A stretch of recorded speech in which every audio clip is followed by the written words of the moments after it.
नमस्कार, स्वागत है आपका। एनडीटीवी प्राइम देख रहे हैं आप। हूं आपके साथ ऋतु सिंह। अब चलिए शुरुआत करते हैं। सरकारी गाड़ियों में वीआईपी अफसरों के ड्राइवर एक खास मुद्रा में दिखते हैं, एक पैर गाड़ी के अंदर और दूसरा बाहर। कोई नियम नहीं, लेकिन परंपरा ऐसी बन गई है कि ड्राइवरों को इसे सम्मान की तरह निभाना सिखाया जाता है। पर सवाल यह है कि क्या यह सम्मान है या अब भी अफसरशाही में गुलामी की कोई झलक बाकी है। ड्राइवरों की व्यथा और सिस्टम की परछाई को कहने की कोशिश कर रहे हमारे संवाददाता अनुराग द्वारी इस खास कहानी में। क्या अंग्रेजों के जमाने से आ रहा है। बाकी ये है कि अब जब से हम नौकरी में हैं, जब से तो हम देख ही रहे हैं।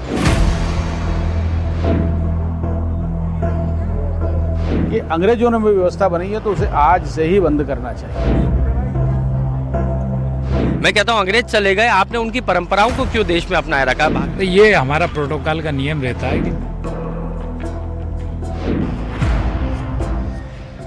भारत की सबसे बड़ी विशेषता यही है कि यहाँ बदलाव की घोषणा हो जाती है पर परंपराएं अपनी मर्जी से रिटायर नहीं होती।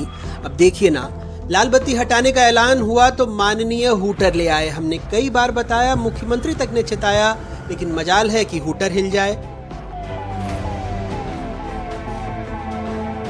हमने भी एक खास मुहिम चलाई थी। मुख्यमंत्री जी, आप इसका समर्थन करेंगे? हमने सीधे कहा था हूटर हटाओ। मैं सहमत हूँ इस बात से। जिनको जरूरत है, कोई एम्बुलेंस बस चलना चाहिए, वो लगाए तो समझ में आता है। आपके आम आदमी क्यों बजा रहे हैं? ये एक और कहानी है अंगद के पैर की। अब देखिए, मंत्रीगण आते हैं, अफसरगण बैठते हैं और ड्राइवरगण झुकते हैं। एक पैर अंदर एक बाहर, मानो अंग्रेजियत की विरासत अभी भी सीट बेल्ट बांधी हो।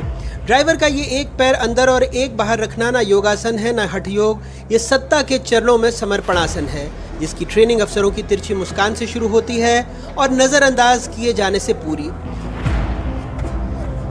प्रकाश गज भी एक वरिष्ठ नौकरशाह की गाड़ी चलाते हैं, लेकिन सिस्टम है सो एक पैर बाहर रखना ही होता है। कहते हैं ट्रेनिंग मिलती है।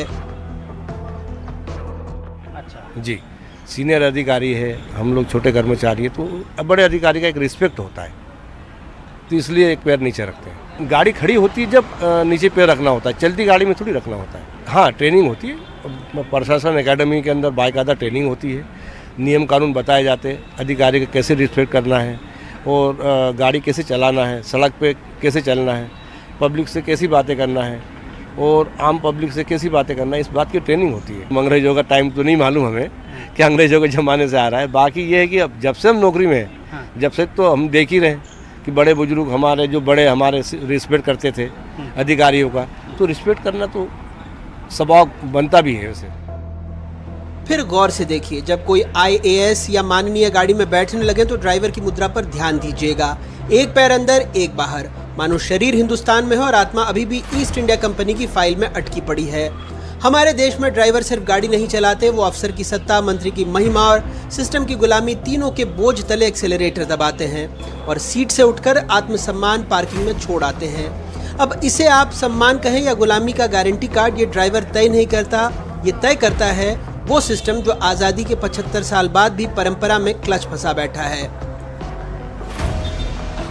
ये हमारा प्रोटोकॉल का नियम रहता है कि जो वीवीआईपी है उनको जब अपने गंतव्य स्तर पे उतरते हैं, वो जाते हैं, तो एक उनके सम्मान में एक अपन पहले सीट छोड़ देते हैं, वो रहता है। तो जो कि पूरी नियंत्रण गाड़ी से छोड़ नहीं सकते, तो इसलिए वो कभी कभी ऐसा स्थिति होती है कि एक पैर अपन रख के खड़े हो जाते हैं। जो वीवीआईपी ड्राइवर हैं, जो माननीय मंत्रीगणों के वाहन चालक हैं, खासकर हमारे स्टेट गैरेज से और जो मंत्रियों के यहाँ चलाते हैं, उनको ये ज़रूर प्रशिक्षण दिया जाता है कि वीआईपी का प्रोटोकॉल का किस तरीके से ध्यान रखना चाहिए। आईपीएस और आईएएस के भी जो ड्राइवर हैं और हमारे स्टेट गैरेज के जो शासकीय ड्राइवर हैं, इनकी सामान्यतः 2-1 साल में हमारी प्रशासन एकेडमी में ट्रेनिंग होती है। सम्मान तब तक शुभ होता है जब तक उसमें स्वाभिमान की गंध हो, पर जब सम्मान प्रोटोकॉल बन जाए और आत्मसम्मान ड्यूटी के नीचे दब जाए तो वो न कर्तव्य रह जाता है न संस्कृति, बस नौकरशाही की आत्मा पर लिखा गया एक लंबा चिट्ठा बन जाता है। अब ट्रेनिंग सिर्फ सम्मान की नहीं होती, तकलीफ की भी होती है। 24 घंटे गाड़ी चलाओ, शुगर बीपी से जूझो, खाना प्लेट में छूटे तो कोई बात नहीं, मंत्री की सीट खाली न रह जाए, बस इतनी चिंता है सिस्टम को। तो सर ऐसा है, 24 घंटे होती है, हम लोग को कोई टाइम टू नहीं होता बिल्कुल भी। और यहाँ तक कि अगर हमें नींद भी आती है तो हम गाड़ी चलाते हैं, लेकिन उसमें वीआईपी को उसमें कोई ज़रा सा फर्क नहीं पड़ता है कि मतलब इनको थोड़ा रेस्ट दिया जाए या मतलब समय पे खाना पीना जो भी देना है वो मतलब कि हम लोग को उनके ऊपर निर्भर रहते हैं कि जब ये खाना खिलाएंगे जब भी हम लोग खाना खा पाएंगे। और खाना खाने बैठते तो मंत्री जी उठ के चल देते, खाना छोड़ के भागना पड़ता हम लोगों को। सबको मतलब बीमारी की एक ना एक घेर कर, किसी को बीपी शुगर, इससे बहुत परेशान है आदमी। बल्लावन से एक ड्राइवर एक्स्ट्रा मिलता ही है, लेकिन वो विभाग वाले जो क्या बल्लावन से जो ड्राइवर मिलते हैं तो उसको बंगले पे काम पे लगाते चाय पानी में पिलाने के लिए। ड्राइवर काम में भर्ती करी जाए, बस यही अनुरोध है। जो स्टेट गैरेज में जो इतने वर्कलोड ज़्यादा है वो कराया हमें। ड्यूटी का कुछ नहीं है साहब, 24 घंटे 12 घंटे ड्यूटी तो बहुत रहती है साहब। ड्यूटी का तो कोई टाइम टेबल नहीं है। शरीर तो सब इंसान है साहब, शरीर तो बैठे रहा 24-48 घंटे समय बैठे रहा शरीर। मेरा तो यही अनुरोध है शासन से, सब जो भर्ती स्वीकृत पड़ी है उसे भर्ती करी जाए हमारे यहाँ। बचपन में कहावत सुनी थी, भगवान के घर देर है अंधेर नहीं। यहाँ तो मंत्री जी के घर देर भी है अंधेर भी। ड्राइवरों के हिस्से बस चाय पानी, झिड़की और ओवरटाइम की बीमारी आती है। आलम यह है कि स्टेट गैरेज में 2005 से एक भी नए ड्राइवर की नियुक्ति नहीं हुई है।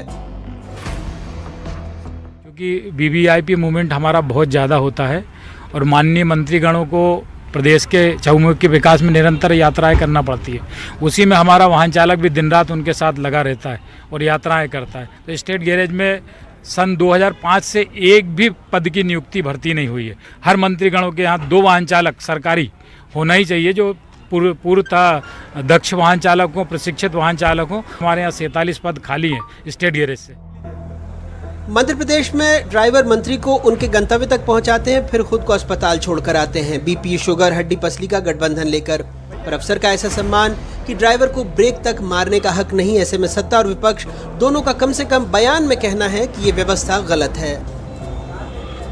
अंग्रेजों को तो खदेड़ के भारत से बाहर भगा दिया हमारे महान पुरुषों ने, लेकिन उनकी जो व्यवस्थाएं और उनकी जो पुरानी परंपराएं हैं, जो उस समय के तानाशाह हमारे भारतीयों पे अन्याय अत्याचार करते थे, तो इस प्रकार के प्रोटोकॉल फॉलो करते थे अपने आप को बड़ा दिखाने के लिए, वो आज भी हमारे मध्य प्रदेश के लोक सेवक, बड़े ब्यूरोक्रेट्स उसको आज भी फॉलो कर रहे हैं।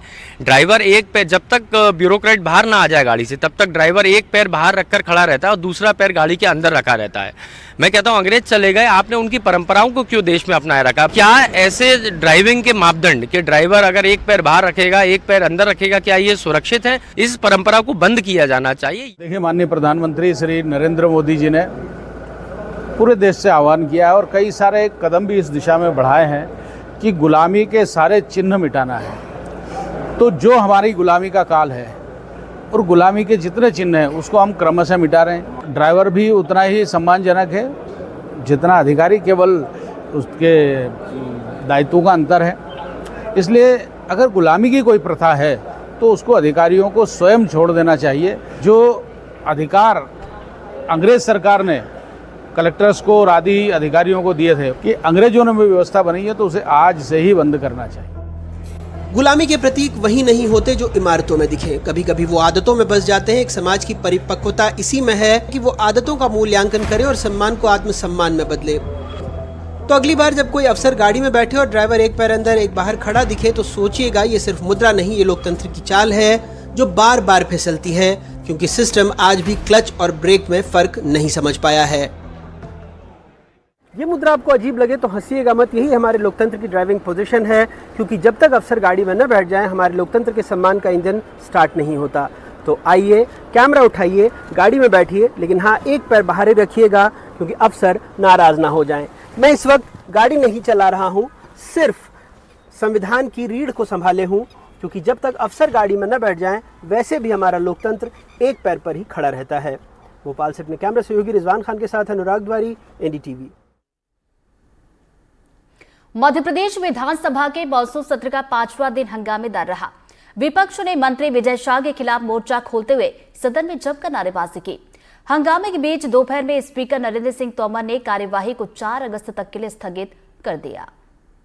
दूसरा ध्यानाकर्षण मैंने पुकार लिया है, इसलिए कार्यवाही आगे बढ़ रही है। बार बार मेरी प्रार्थना है आप सबसे मध्य प्रदेश विधानसभा के मानसून सत्र में 5वें दिन जैसे ही मंत्री विजय शाह सदन में विभागीय सवाल का जवाब देने खड़े हुए, विपक्षी विधायक भड़क गए। विजय शाह इस्तीफा दो के नारों से सदन गूंज उठा। हंगामे के चलते पहले 10 मिनट और फिर आधे घंटे के लिए कार्यवाही स्थगित करनी पड़ी। बाद में जब कार्यवाही दोबारा शुरू हुई तो नेता प्रतिपक्ष उमंग सिंगार ने फिर से विजय शाह का मुद्दा उठाया। जवाब में मंत्री कैलाश विजयवर्गीय ने कांग्रेस पर पाकिस्तान की भाषा बोलने का आरोप लगाया। गैस पीड़ितों से संबंधित प्रश्न पर हंगामा करना ये सबसे बड़ी असंवेदनशीलता का परिचायक है। कोई मामला यदि कोर्ट में लंबित है, उस विषय को लेकर सदन की परंपरा भी है और सदन की गरिमा भी इस बात को कहती है कि वो मुद्दा सदन में नहीं उठाया जाना चाहिए। सही मायने में तो कांग्रेस को माफी मांगनी चाहिए। वो लगातार सेना का अपमान कर रही है और यदि इस तरह की बातें करते हैं तो क्या राहुल गांधी और कांग्रेस के उन नेताओं को सदन में आने का अधिकार है जो कि खुद जमानत पर चल रहे हो? माननीय सुप्रीम कोर्ट ने कहा है कि विजय शाह माफी मांगे। विजय शाह माफी नहीं मांगना चाहते। मुख्यमंत्री जी उनको मंत्रिमंडल में सम्मान दे रहे। क्या ये महिलाओं का अपमान नहीं है? क्या ये सेना का अपमान नहीं है?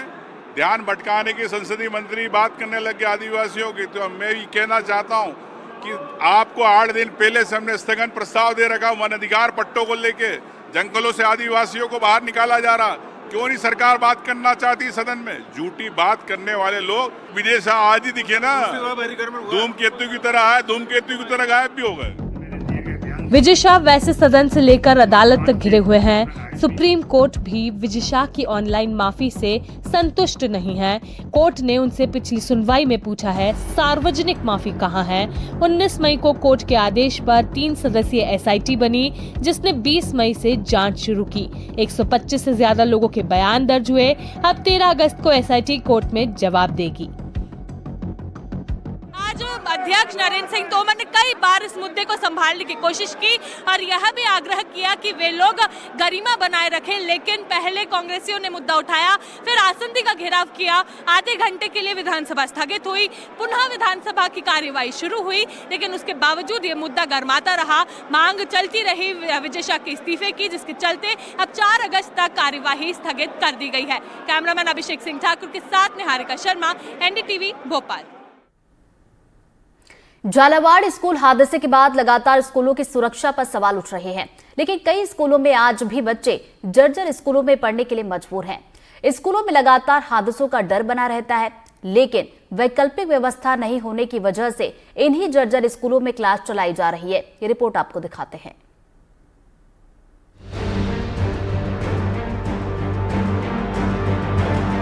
बड़वानी से लेके बेड़ी फरतला गांव की इमारत कहने को तो स्कूल है, लेकिन असल में एक जर्जर ढांचा है जो कभी भी गिर सकता है।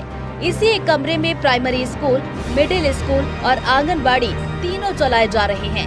छत की हालत इतनी खराब है कि सरिये बाहर झांक रहे हैं। बारिश के मौसम में छत से इतना पानी टपकता है कि बच्चों की किताबें और बैग भी भीग जाते हैं। इस वक्त हम मौजूद है बेड़ी फरतला की एक स्कूल में, जहां मिडिल, प्राइमरी और आंगनबाड़ी एक ही छत के नीचे लग रही है। मैं बता दूं आपको कि इस स्कूल भवन के हाल आप देख सकते हैं कि किस तरह सरिये निकल रहे हैं और इतना जर्जर है कि कभी भी ये गिर सकता है। ग्रामीणों का कहना है कि स्कूल की हालत इतनी खराब है कि बच्चों का यहाँ बैठना भी चुनौती है। बारिश में तो अंदर खड़ा रहना भी मुश्किल हो जाता है। हम डरते हैं कि कोई हादसा न हो जाए। बाहर भी बिठाते हैं, अंदर भी बिठाते बच्चे। बारिश के दिनों में क्या क्या दिक्कतें आती है? बारिश प्राइवेट मकान में बिठाते हैं। हाँ। यह छत टपकती है? हाँ, छत टपकती है। आंगनबाड़ी नहीं बनना चाहिए? नहीं बननी चाहिए। स्कूल की स्थिति तो खराब है सर, डर लगता है पढ़ाने के लिए। स्कूल में पानी टपकता और ये लेटे निकलते हैं तो डर तो लगता है सर, पानी गिरता तो बाहर बिठाना पड़ता नहीं सर। बाहर बिठाना पड़ता है? हाँ सर। ये सरिया भी निकल चुके हैं? हाँ सर। प्लास्टर भी गिर गया है? हाँ गिर गया प्लास्टर। इस स्कूल को रिपेयर के लिए मांग की गई है क्या? हाँ सर की है। हाँ। अभी तक कुछ नहीं। बड़वानी के विधायक राजन मंडलोई ने बताया कि क्षेत्र में जर्जर स्कूलों का मुद्दा उन्होंने विधानसभा में भी उठाया था, लेकिन स्कूल के हालात अभी तक नहीं सुधरे। शिक्षा की स्थिति बहुत ही ख़राब है और जो पुरानी सड़कें पुरानी वो बनी हुई है स्कूल है वो भी जर्जर है, छत टपक रही है। तुमने जैसे बैडी फरतला की बता रहे हो, मैं एक आपको बताऊं झरार की, वहाँ मैं खुद गया हूँ, वहाँ बड़ा दूरस्थ है, महाराष्ट्र से लगा हुआ सटा हुआ गाँव है। वहाँ पर पतरे पूरे जर्जर और पत्थरों में से पानी बह रहे, दीवारें बिल्कुल गिरने जैसी स्थिति है, बच्चों को जान का खतरा है। मरम्मत के नाम पे जो पैसा आता है स्कूलों के, उसमें जो बंदरबाट होती है सिर्फ स्कूल के प्रिंसिपल से साइन करवा लेते हैं, जबकि मरम्मत के पैसे में जो पालक शिक्षक समिति है उसके माध्यम से काम होना चाहिए। बरसों हर वर्ष मरम्मत के नाम के पैसा आता है पर स्कूल में मरम्मत नहीं होती है। पूरा ये जो विभाग का अमला है वो पूरे पैसे को भ्रष्टाचार की जड़ में खत्म कर देता है। अब बात करते हैं मंडला की। मंडला के निवास विकास खंड की बिशनपुरा की प्राथमिक शाला जर्जर हालत में है। यहाँ छोटे छोटे बच्चों को एक जर्जर भवन में टपकती छत के नीचे पढ़ाया जा रहा है। बारिश होते ही स्कूल के कमरों में पानी भर जाता है, जिससे बच्चों को पढ़ने में भारी परेशानियों का सामना करना पड़ता है। यहाँ पानी गिरता है, जगह भी नहीं होती बैठने के लिए। वहाँ वो वाले कमरे में पानी गिर रहा है, भरा है, पूरा जर्जर होता है, बैठने में हमको दिक्कत होती है। क्या जर्जर हो गया है ये? वो दीवार। अच्छा सर, वो स्कूल के ऊपर से पानी बहता है, गिरता है और बाहर भी, और यहाँ पे बैठने पे दिक्कत होती है। यहाँ दीवार से पानी टपकता है, बैठने के लिए जगह नहीं होती है, पूरा कमरा भरा रहता है। शिक्षकों का कहना है कि उन्होंने जर्जर भवन के बारे में अधिकारियों को लिखित में जानकारी भी दे दी है, लेकिन मरम्मत को लेकर कोई कार्रवाई नहीं हुई है। देखिए, निश्चित तौर से बिल्डिंग जो है तो काफ़ी पुरानी है और इसमें मेजर मरम्मत का कार्य पहले भी किया जा चुका है। अभी विगत सत्र में ये परेशानी बनी हुई थी। हमने अपने कार्यालय, वरिष्ठ कार्यालय को सूचित किया। कार्यालय से बीआरसी महोदय और सब इंजीनियर मैडम जो है तो गई और वो हमको ये सजेस्ट किए कि एक काम करें कि बस्ती में अगर कोई शासकीय भवन हो, जैसे आंगनवाड़ी केंद्र है या कोई पंचायत भवन हो, कोई सामुदायिक भवन हो, तो वहाँ पर विद्यालय का संचालन किया जाए। हम बस्ती में सर के साथ, मैम के साथ घूमे, लेकिन हमको कहीं ऐसी कोई व्यवस्था विद्यालय संचालन हेतु उपलब्ध नहीं हो पाई। अब आपको छत्तीसगढ़ लेकर चलते हैं। छत्तीसगढ़ के गरियाबंद में मैनपुर विकास खंड के मोतीपाली गांव में स्कूल भवन जर्जर हो चुका है, इसलिए यहाँ का स्कूल तबेले में चल रहा है। 2 साल से इन मासूमों की क्लास कभी पेड़ के नीचे लगती है तो कभी मवेशियों के तबेले में लगती है। मूल स्कूल भवन जर्जर हो चुका था, इसलिए नया भवन बनना शुरू हुआ 10 लाख रुपए की लागत से, लेकिन 2 साल बीत चुके हैं, स्कूल अब तक अधूरा पड़ा है। पहले ये बच्चे पेड़ के नीचे बैठते थे, अभी पुराना तबेला इनका क्लासरूम बन गया है, बिना पंखे, बिना लाइट और कभी कभी तो बिना ब्लैक बोर्ड के भी। लेकिन ये बच्चे हार नहीं मान रहे, रोज समय पर स्कूल आते हैं, पढ़ते हैं, मुस्कुराते हैं, इस उम्मीद के साथ कि एक दिन उनका भी स्कूल पक्का होगा। 2 साल से पढ़ रहे हैं, यहाँ बहुत मजबूर है। यहाँ पर सब बच्चे आते हैं तो वहाँ तक बढ़ते हैं, बहुत दिक्कत होता है। यहाँ भी पानी भरता है, वहाँ भी पानी भरता है। अच्छा, कब से ये तबेले में पढ़ रहे हो? कितना दिक्कत होता है? 2 साल से पढ़ रहे हैं। कितना दिक्कत होता है? बहुत दिक्कत होता है। और बारिश होने से कितना परेशानी होता है? पढ़ाई होती है? बारिश होता है तो यहाँ पर भर जाता है पानी। ये तबेले में कितना साल से पढ़ रहे हो? 2 साल से। 2 साल से। तो कितने साल से तबेले में पढ़ रहे हो? कितना दिक्कत होता है? बहुत दिक्कत होता है, 2 साल से पढ़ रहे हैं। बारिश होने से कितना दिक्कत? बहुत दिक्कत होता है, बारिश होता है तो यहाँ घुस जाता है। स्कूल के प्रधान पाठक का कहना है कि कई बार अधिकारियों को रिपोर्ट भेजी जा चुकी है, लेकिन अधिकारी इस तरफ कोई ध्यान नहीं दे रहे। 2 साल से ऊपर हो गए हैं क्लास लगाते, और यहाँ 42 बच्चे हैं। बहुत परेशानी हो रहा है, बच्चे ज़्यादा हैं, जगह कम है। अब आपको गरियाबंद लेकर चलते हैं। यहाँ स्कूल में तो नहीं, लेकिन स्कूल पहुँचने से पहले बच्चों को जान जोखिम में डालनी पड़ती है। बेलबहरा गांव से फुनगा जाने वाले बच्चों को हर दिन शिक्षा पाने के लिए नेवरी नदी को पार करना पड़ता है। नदी पर कोई पुल न होने की वजह से बच्चों को पानी के बहाव से होकर ही स्कूल जाना पड़ता है। हम लोग बेलबहरा से आते हैं और नदी में भी पानी आ जाता है बहुत ज़्यादा, तो नहीं आ पाते हैं। बहुत कठिनाई आता होगा इस रास्ते से स्कूल जाने में। हाँ, डर लगता होगा डेली आने जाने में? जी, डर लगता है। कहीं बच्चे जर्जर स्कूल में पढ़ने को मजबूर हैं, तो कहीं नदी पर पुल नहीं होने की वजह से उफनती नदी पार करने के लिए मजबूर हैं। ये तस्वीरें सिर्फ बानगी हैं। ऐसे हालात प्रदेश के कई स्कूलों में हैं, लेकिन इनके सुध लेने वाला कोई नहीं। बड़वानी से मुनाफ अली, मंडला से चंद्रेश खरे, गरियाबंद से हिमांशु सांगाड़ी और मनेंद्रगढ़ से फलिता भगत की रिपोर्ट। दुर्ग में जबरन धर्मांतरण और मानव तस्करी के आरोप में गिरफ्तार की गई 2 नन के मामले में अब सियासत शुरू हो गई है। केरल से कांग्रेस और सीपीएम के नेताओं ने दुर्ग पहुंचकर दोनों नन से मुलाकात की है। रिपोर्ट देखिए।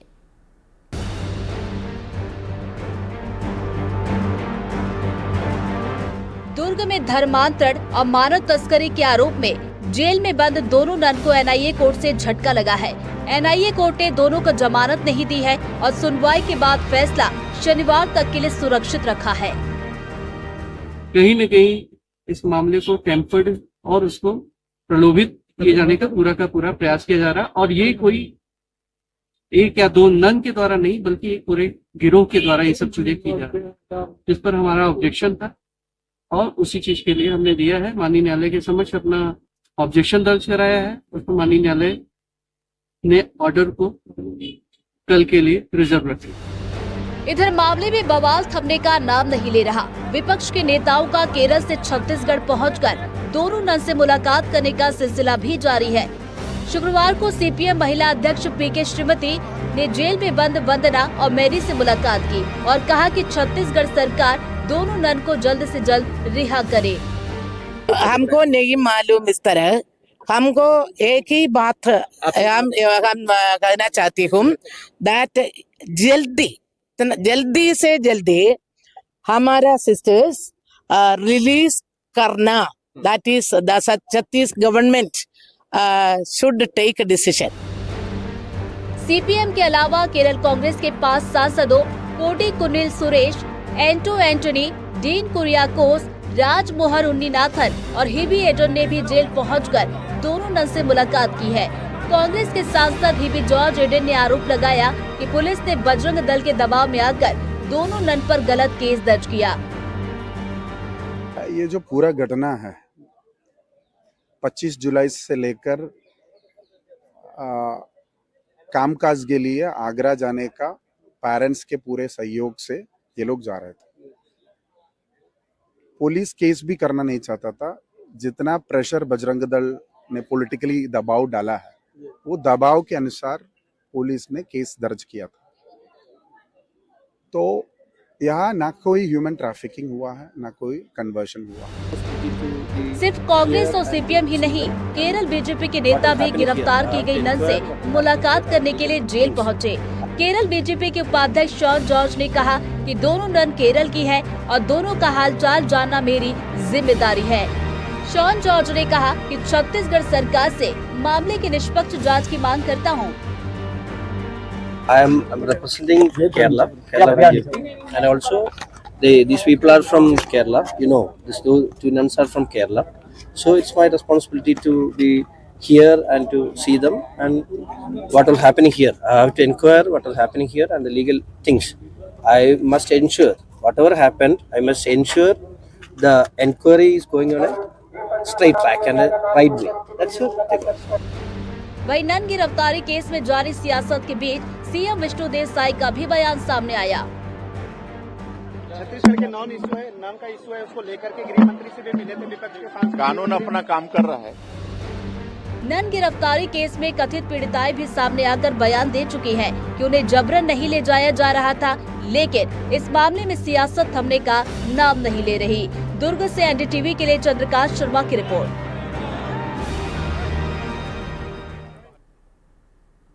खबर सागर से है, जहां संभाग के एकमात्र सरकारी medical college Bundelkhand medical college BMC में पिछले 16 सालों से ब्लड बैंक की मांग लगातार की जा रही है, लेकिन अभी तक सिर्फ आश्वासन ही मिलते आए हैं। स्वास्थ्य सेवाओं को बेहतर बनाने के उद्देश्य से बनाए गए इस कॉलेज में ब्लड बैंक जैसी जरूरी सुविधा अभी तक शुरू नहीं हो पाई है, जिससे मरीजों को परेशानियों का सामना करना पड़ रहा है। ग्रामीण अंचलों से बड़ी संख्या में लोग इलाज के लिए बुंदेलखंड मेडिकल कॉलेज पहुंचते हैं, लेकिन यहां पर ब्लड बैंक न होने के चलते गंभीर मरीजों को समय पर खून नहीं मिल पाता, जिसकी वजह से उन्हें इधर उधर भटकना पड़ता है और कई बार जान जोखिम में भी पड़ जाती है। नहीं, ब्लड बैंक के लिए चूँकि क्या है कि जिला अस्पताल का जो ब्लड बैंक है उसके लिए आदेश जारी हो चुके हैं भोपाल शासन स्तर से, तो उसको हम शीघ्र ही अपने उसमें आधिपत्य में लेके उसको अपग्रेड करेंगे और उसका एक जो यूनिट होती है वो यहाँ भी खुलेगी। लेकिन फिलहाल उसको भी हम अपग्रेड करने के लिए हमने भोपाल भी लेटर लिखा है, हमने एक प्रस्ताव भी भेजा है उसमें।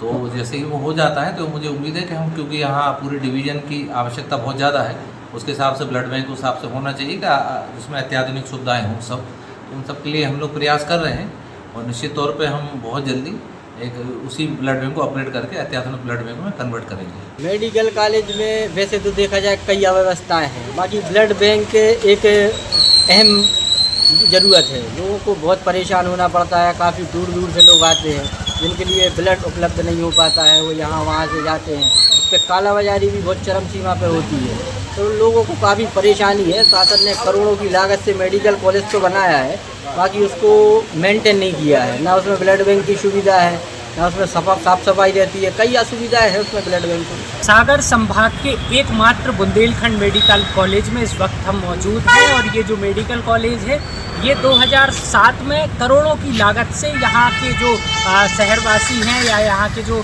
आसपास के लोग हैं उनको अच्छी स्वास्थ्य सुविधाएं देने के लिए के उद्देश्य से इसको बनवाया गया था। लेकिन इस जो मेडिकल कॉलेज है इसमें लगभग 16 साल बीत जाने के बाद भी अब तक ब्लड बैंक की सुविधा शुरू नहीं हो पाई है। आपको बता दें कि सागर और सागर के आसपास के जो लगे हुए ज़िले हैं, यहाँ के लोग, यहाँ के मरीज स्वास्थ्य सुविधाओं के लिए यहाँ पर पहुँचते हैं और जब वो यहाँ पर आते हैं तो उन्हें ब्लड की अगर ज़रूरत पड़ती है तो उन्हें कई जो असुविधाएं हैं उनका सामना करना पड़ता है। जब इस पूरे मामले पर हमने यहाँ के डीन से बात करने की कोशिश की तो उनका साफ तौर पर कहना था कि जो जिला चिकित्सालय है और जो मेडिकल कॉलेज है इसका मर्जर का जो मामला है वो अभी चल रहा है, जिसके चलते यहाँ के जो जिला चिकित्सालय का ब्लड बैंक है हम उसकी जो सुविधा है उसको लेते हैं और जो मरीज आते हैं उनको भी वहीं से जो ब्लड है उसको उपलब्ध करवा पाते हैं। अब देखना ये होगा आने वाले समय में बुंदेलखंड मेडिकल कॉलेज में कब तक ब्लड बैंक की सुविधा शुरू हो पाती है। एनडीटीवी के लिए सागर से हनी दुबे की रिपोर्ट।